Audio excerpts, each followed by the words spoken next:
Welcome to the 1000 Nights and 1 Night. Now, when it was the 55th night, she said, "It hath reached me, O auspicious king, that the fireman and his wife agreed with Zau al-Makan to travel with him Damascus-wards." Then the stoker sold his goods and his wife's gear, and bought a camel, and hired an ass for Zau al-Makan, and they set out, and ceased not wayfaring for 6 days, till they reached Damascus. And they arrived there towards eventide, when the fireman went forth, and, as was wont, bought some meat and drink. They had dwelt but 5 days in Damascus when his wife sickened, and after a short illness was translated to the mercy of Almighty Allah. Her death was a heavy matter to Zau al-Makan, for he was grown used to her, as she had tended him assiduously, and the fireman grieved for her with excessive grief. Presently the prince turned to the stoker, and finding him mourning, said to him, "Grieve not, for at this gate we must all go in." Replied he, "Allah make weal thy lot, O my son. Surely he will compensate us with his favors, and cause our mourning to cease. What sayest thou, O my son, about our walking abroad to view Damascus, and cheer thy spirits?" Replied Zau al-Makan, "Thy will is mine." So the fireman arose and placed his hands in that of Zau al-Makan, and the two walked on till they came to the stables of the viceroy of Damascus, where they found camels laden with chests and carpets and brocaded stuffs, and horses ready saddled with Bactrian dromedaries, while Mamelukes and negro slaves and folk in the hubbub were running to and fro. Quoth Zau al-Makan, "I wonder to whom belong all these chattels and camels and stuff."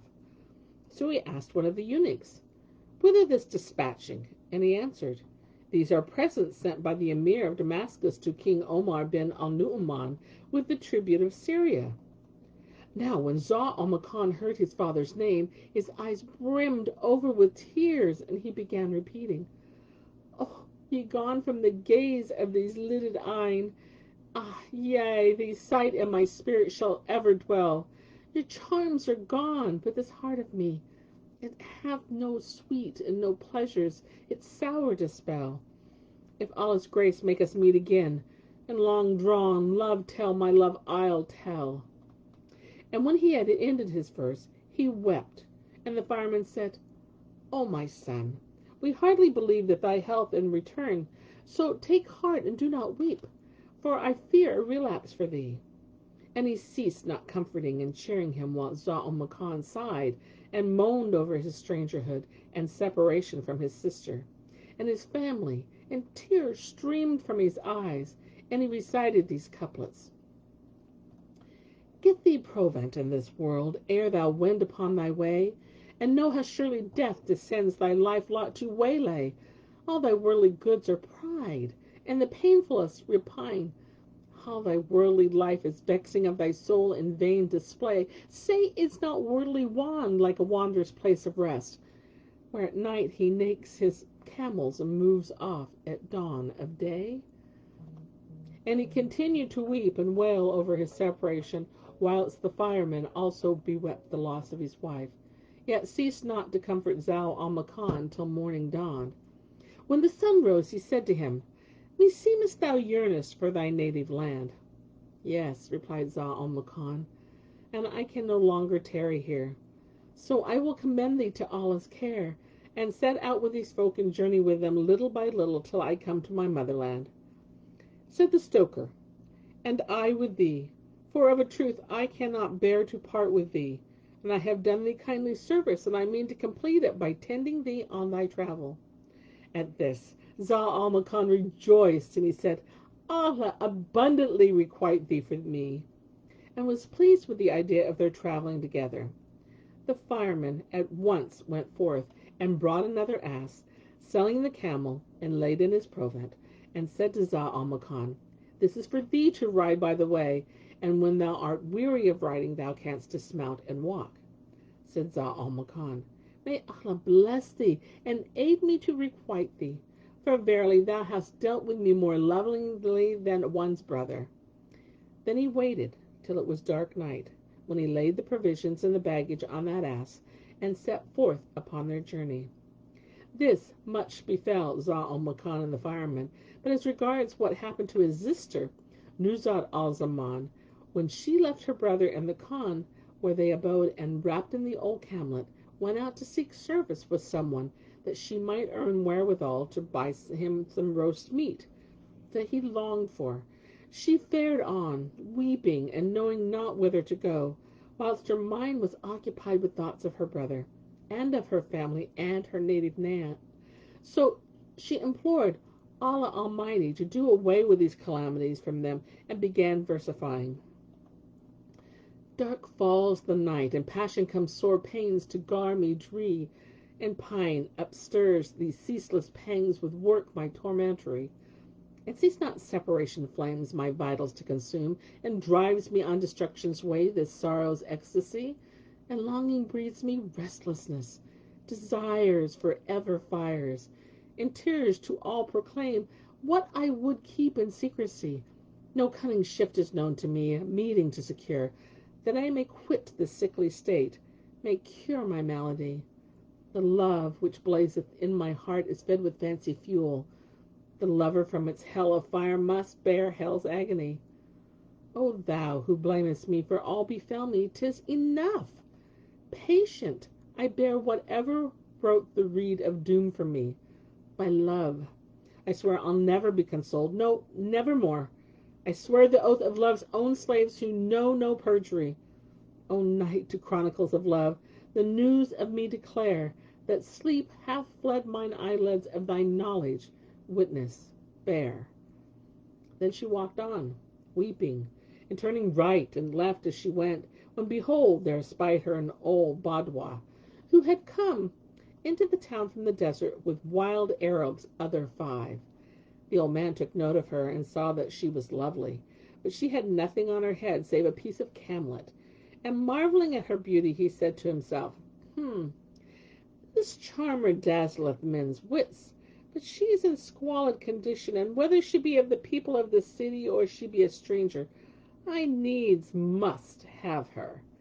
So he followed her little by little, till he met her face to face, and stopped the way before her in the narrow lane, and called out to her, asking her case, and said, Tell me, O my daughter, art thou a free woman or a slave? When she heard this, she said to him, By thy life, do not add to my sorrows.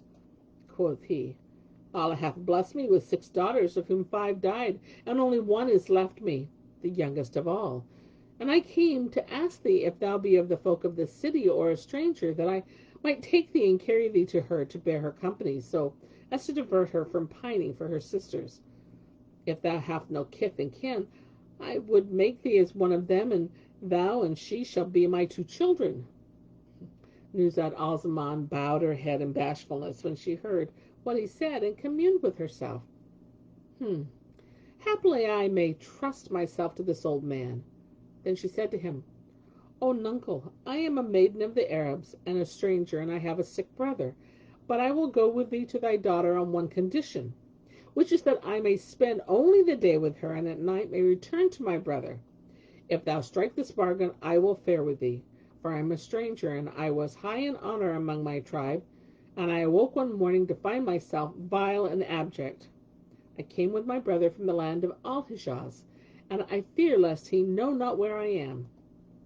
When the Badawai heard this, he said to himself, By Allah, I have got my desire. Then he turned to her and replied, There shall none be dearer to me than thou. I wish thee only to bear my daughter company by day, and thou shalt go to thy brother early as nightfall. Or, if thou wilt, bring him over to dwell with us. And the Badawai ceased not to console her heart, and coax her, till she trusted in him and agreed to serve him.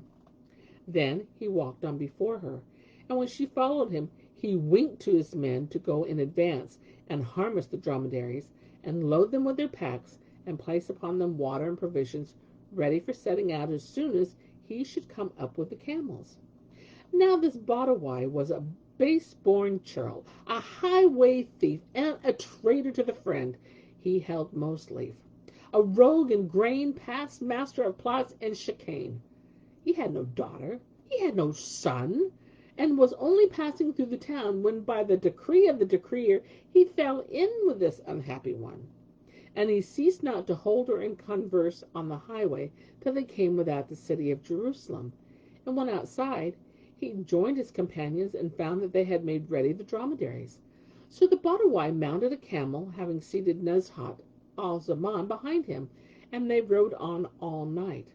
Then she knew that the Badawai's proposal was a snare, and that he had tricked her, and she continued weeping and crying out the whole night long while they journeyed on, making for the mountains, in fear anyone should see them.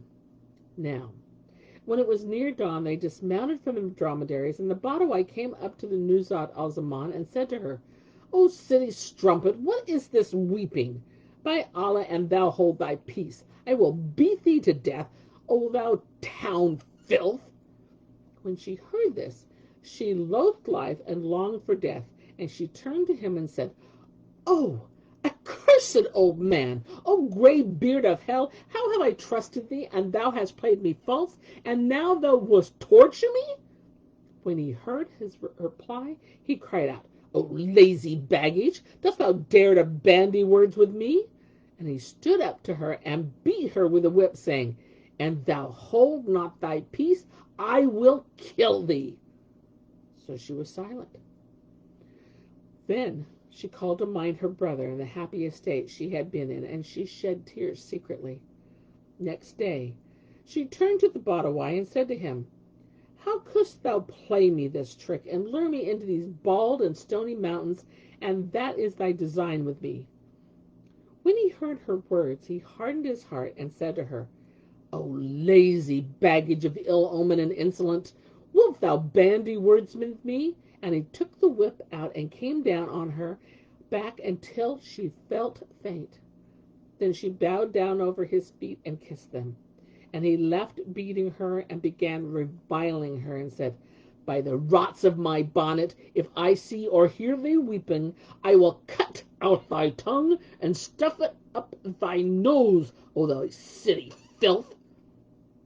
So she was silent and made him no reply, for the beating pained her, but sat down with her arms round her knees, and bowing her head upon her collar, began to look into her case, and her abasement after her lot of high honor, and the beating she had endured.